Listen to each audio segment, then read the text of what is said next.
Hi friends, welcome to my channel. ഇന്നിവിടെ തയ്യാറാക്കുന്നത് വളരെ സ്വാദിഷ്ടമായ ഒരു മീൻ കറി. തേങ്ങ അരച്ചു ചേർക്കാതെ വളരെ സ്വാദിഷ്ടമായ ഒരു മീൻ കറി തയ്യാറാക്കാം. Welcome to the video.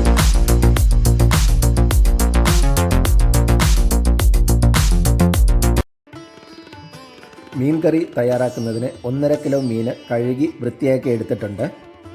ഞാനിവിടെ എടുത്തിരിക്കുന്നത് ചൂര മീനാണ്. ഏത് മീനിൽ വേണമെങ്കിലും ഈ കറി തയ്യാറാക്കാവുന്നതാണ്. ഒരു കറിച്ചട്ടി അടുപ്പത്ത് വെച്ച് ചൂടാക്കി അതിലേക്ക് 3 ടീസ്പൂൺ വെളിച്ചെണ്ണ ഒഴിച്ചു കൊടുക്കാം. വെളിച്ചെണ്ണ ഒന്ന് ചൂടായി വന്നിട്ടുണ്ട്. ഇനി ഇതിലേക്ക് 1/2 ടീസ്പൂൺ കടുക് ഇട്ട് കൊടുക്കാം. ഇനി ഇതിലേക്ക് 1/2 ടീസ്പൂൺ ഉലുവ ചേർത്ത് കൊടുക്കാം. കടുകും ഉലുവയും പൊട്ടിക്കഴിയുമ്പോൾ ഒരു ചെറിയ കഷ്ണം ഇഞ്ചി ചെറുതായി കട്ട് ചെയ്തത്, 6 അല്ലി വെളുത്തുള്ളി കഷ്ണങ്ങളാക്കിയത്, വെളുത്തുള്ളിയുടെയും ഇഞ്ചിയുടെയും പച്ചമണം മാറുന്നതുവരെ ഇളക്കി കൊടുക്കാം.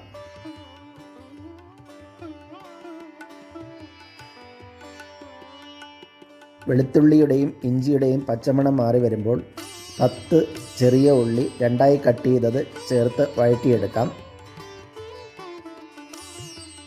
ഉള്ളി ചെറുതായിട്ടൊന്ന് വഴണ്ടു വരുമ്പോൾ സ്റ്റൗ ലോ ഫ്ലെയിമിലാക്കി പൊടി ഐറ്റംസ് ചേർത്ത് കൊടുക്കാം. 2.5 ടീസ്പൂൺ മുളക് പൊടി,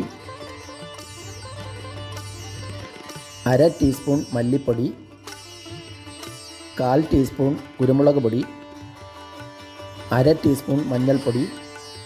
പൊടികളെല്ലാം ചേർത്തതിന് ശേഷം അടുപ്പ് മീഡിയം ഫ്ലെയിമിലാക്കി പൊടികളുടെ എല്ലാം പച്ചമണം മാറുന്നതുവരെ ഇളക്കി കൊടുക്കാം. പൊടികളുടെ എല്ലാം പച്ചമണം മാറി വരുമ്പോൾ 2 മീഡിയം സൈസ് ടൊമാറ്റോ പേസ്റ്റാക്കിയത് ഇതിലേക്ക് ഒഴിച്ചു കൊടുക്കാം. ടൊമാറ്റോ പേസ്റ്റും ചേർത്ത് വഴറ്റി കൊടുക്കാം. ടൊമാറ്റോ പേസ്റ്റിൻ്റെ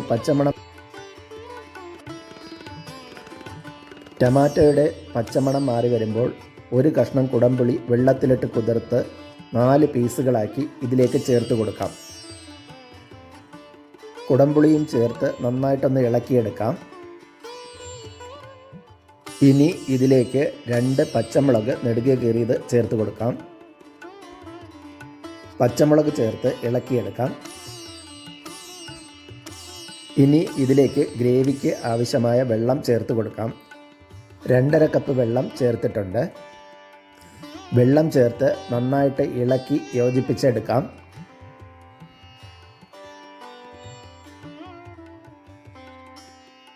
ഇനി ഇതിലേക്ക് 2 തണ്ട് കറിവേപ്പില ചേർത്ത് കൊടുക്കാം. കറിക്ക് ആവശ്യമായ ഉപ്പ് ചേർത്ത് കൊടുക്കാം. ഉപ്പും ചേർത്ത് നന്നായിട്ടൊന്ന് ഇളക്കി യോജിപ്പിച്ചെടുക്കാം. കറി നന്നായിട്ട് തിളച്ച് വരുമ്പോൾ ഇതിലേക്ക് കഴുകി വൃത്തിയാക്കി വെച്ചിരിക്കുന്ന മീൻ കഷ്ണങ്ങൾ ചേർത്ത് കൊടുക്കാം.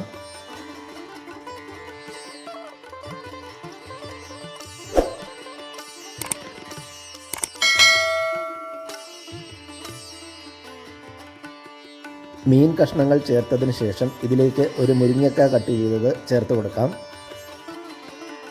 കറിയിൽ മീൻ കഷ്ണങ്ങൾ ചേർത്താൽ സ്പൂണ് കൊണ്ട് ഇളക്കാതെ ഇതുപോലെ കറി ഒന്ന് ചുറ്റിച്ചെടുക്കാം. ഇനി കറി അടച്ചു വെച്ച് 10 മിനിറ്റ് വേവിച്ചെടുക്കാം. 10 മിനിറ്റ് കഴിഞ്ഞ് അടപ്പ് തുറന്ന് നോക്കാം. കഷ്ണങ്ങളെല്ലാം നന്നായിട്ട് വെന്ത് വന്നിട്ടുണ്ട്. ഇനി കറിയുടെ മുകളിലേക്ക് 2 ടീസ്പൂൺ പച്ച വെളിച്ചെണ്ണ കൂടി ഒഴിച്ചു കൊടുക്കാം. ഇനി തീ ഓഫ് ചെയ്യാം. ഇത് ചൂടോടുകൂടി സെർവ് ചെയ്യാവുന്നതാണ്. വളരെ സ്വാദിഷ്ടമായ മീൻ കറി ഇവിടെ റെഡിയായി വന്നിട്ടുണ്ട്. നിങ്ങളെല്ലാവരും ഇതൊന്ന് ട്രൈ ചെയ്ത് നോക്കുക. വീഡിയോ ഇഷ്ടപ്പെട്ടാൽ ലൈക്ക് ചെയ്യാനും ഷെയർ ചെയ്യാനും സബ്സ്ക്രൈബ് ചെയ്യാനും മറക്കരുത്. മറ്റൊരു വീഡിയോയുമായി വീണ്ടും കാണാം. Thanks for watching.